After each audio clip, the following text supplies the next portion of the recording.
Market concentration can present an opportunity or a challenge for us in entrepreneurship. And within that, we're going to take a look and think about market concentration in the context of industry status and what it means for our success as an entrepreneur.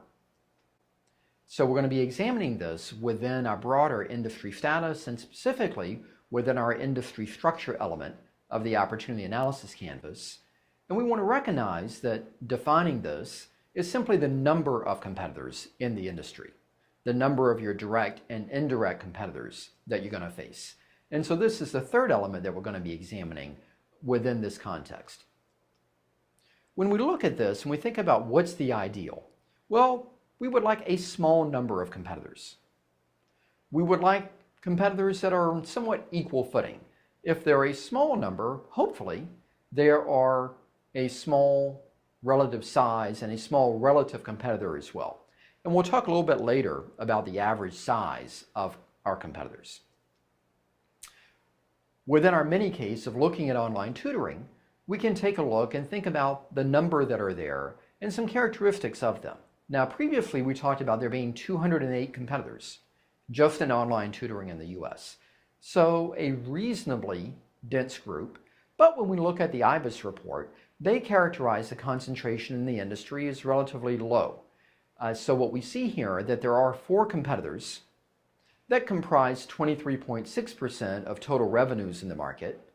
And then there are a variety of other competitors, the other 204, that comprise the remaining 78.4%. So we'll take a look at the big 2 here to begin to get a peek at some of the size and characteristics there as well. So the market leader at 15.9% is Tutor.com. So founded in 1998. So by that measure, they've been around for a while. They started within a couple of years of really the mainstreaming of the internet.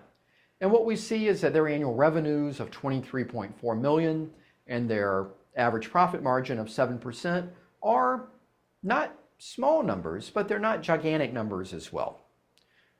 We can also take a look at the next competitor, Pearson.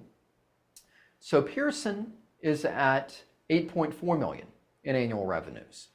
They're in 200 schools. They have 100,000 students.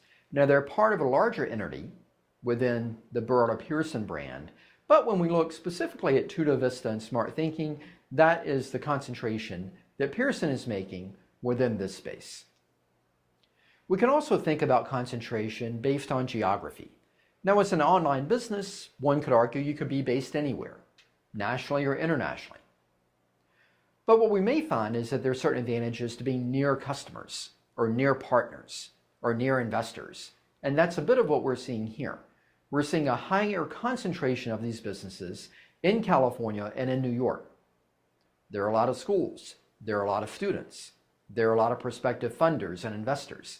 So that's something to think about as well, of where you want to locate not only what's feasible, and for an online business, arguably anywhere is feasible, but where can you be near customers, where can you be near prospective partners, where can you be near investors, and where can you be appropriately near your employee base as well.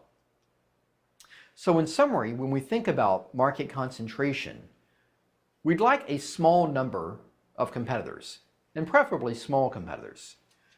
We don't really see this always. It's not always the reality of our industry, but it is important to recognize, and it helps guide the strategies that we're developing. It helps us create and market better products. It also lets us think about the opportunity for partnering.